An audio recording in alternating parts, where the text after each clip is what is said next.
Good morning students. आज हम second unit test का सिलेबस स्टार्ट करने जा रहे हैं। सो बेटा 8th स्टैंडर्ड स्टूडेंट भाषा मनी बुक में से चैप्टर है आपका चैप्टर नंबर 9 चढ़ना, पेज नंबर है 67।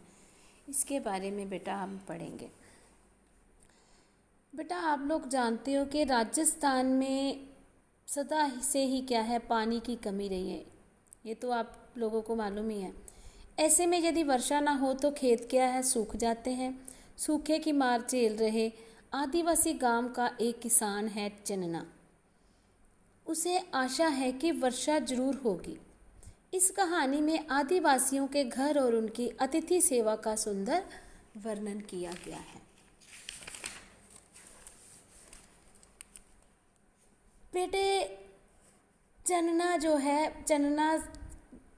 है ना, वह एक किसान है और राजस्थान के भीलो गांव के लोग हैं ये।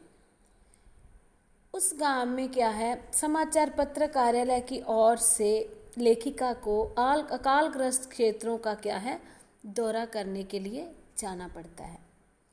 तो सौभाग्यवश क्या है, उसी दौरान भेंट होती है उसकी किससे, इस कर्मठ साहसी हंसमुख सरल और आशावादी व्यक्ति से। कर्मठ होता है परिश्रमी, बहुत मेहनती।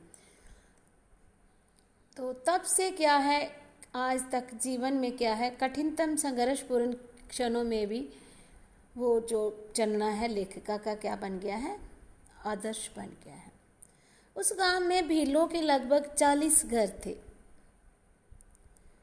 जो अकाल पड़ने के कारण क्या है, सभी क्या है, मजदूरी के लिए निकटवर्ती राज्यों में चले गए थे।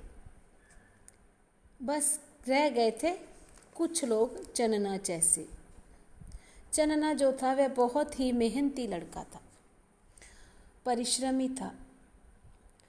उसे अब भी विश्वास था कि कभी ना कभी वर्षा होगी तो खेत जो हैं वह हरे भरे हो जाएंगे। उसके मन में ये आशा है।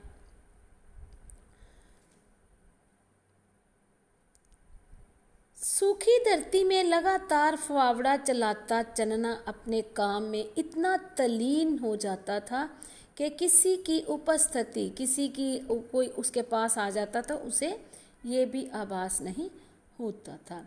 बंजर सी सूखी धरती पर अपने श्रम का, मेहनत का वो पसीना टपकाते चन्ना के ओजस्वी स्वरों को सुनकर, ओजस्वी क्या होते हैं, जोश भरे स्वरों को सुनकर जो लेखिका है उसके कदम क्या है, रुक जाते हैं। दूर पहाड़ियों से टकराती चन्ना की आवाज उसके स्वाभिमान का गीत गाती लगती है। सूखी धरती में भी बीज डालने से क्या फायदा, वो प्रश्न करती है लेखिका। उससे प्रश्न करती है कि सूखी धरती में बीज डालने का क्या फायदा। लेकिन क्या था कि उसको अटूट विश्वास था। कहता है कि धरती सूखी है, आकाश नहीं। अपने श्रम पर ऐसा अटूट विश्वास, उसे क्या है, उसे अपनी मेहनत पर, श्रम पर विश्वास था। आस्था और विश्वास की इतनी गहनता थी उसमें कि वो अनुभव ही नहीं कर सकी।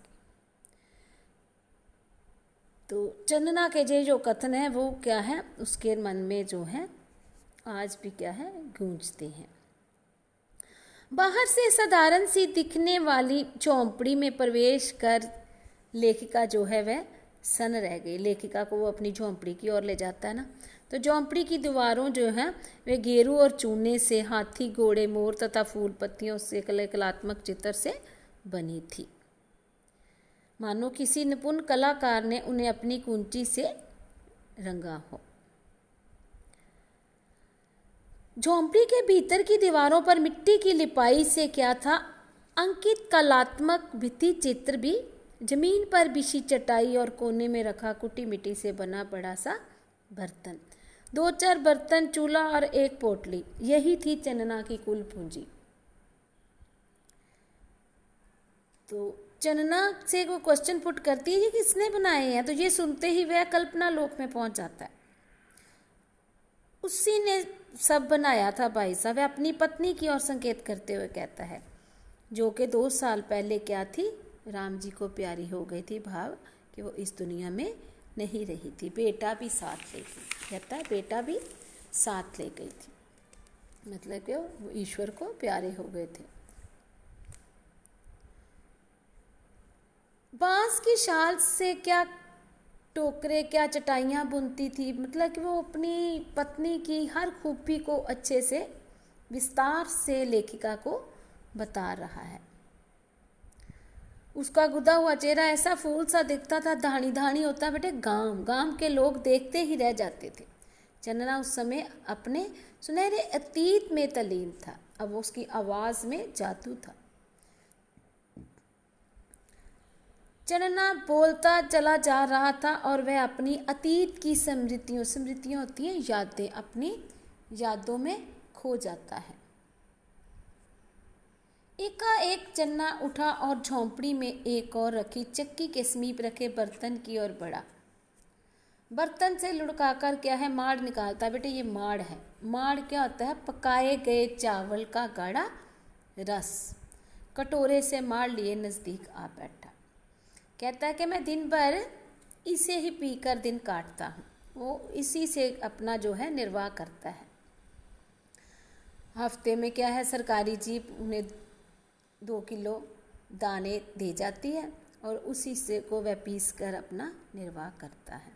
और वही माड़ जो है वो लेखिका को भी पिलाता है।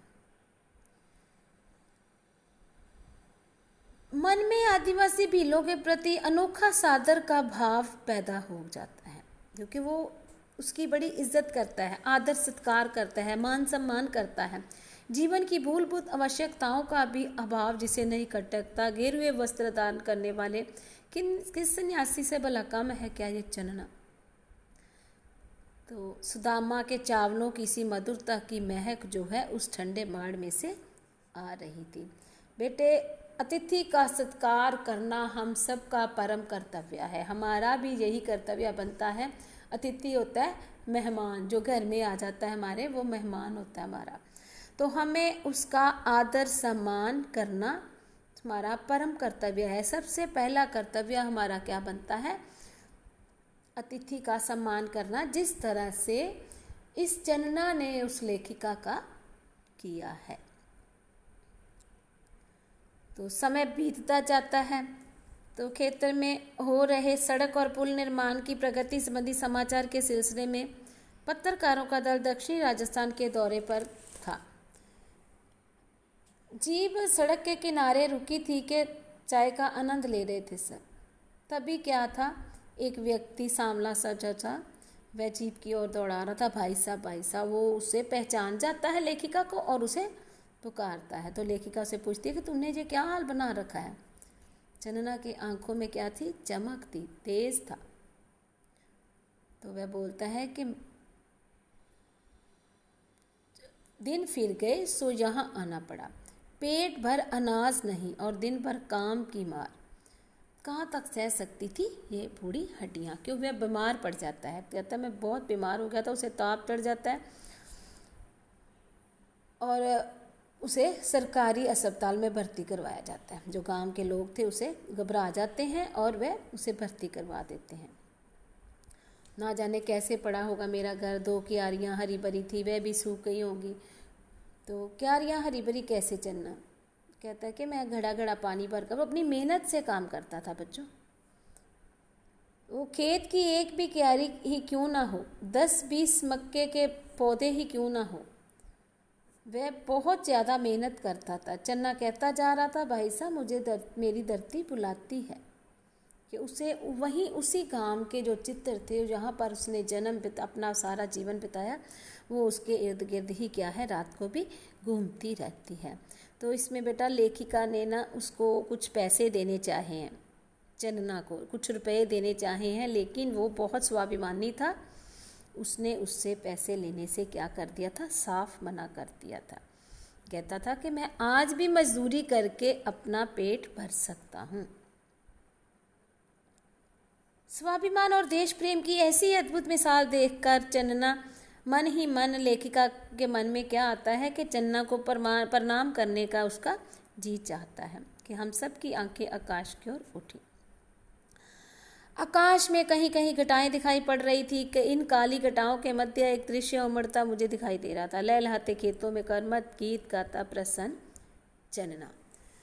सो बेटे, ये जो चन्ना है वह बहुत ही स्वाभिमानी था, मेहनती था, परिश्रम करना चाहता था।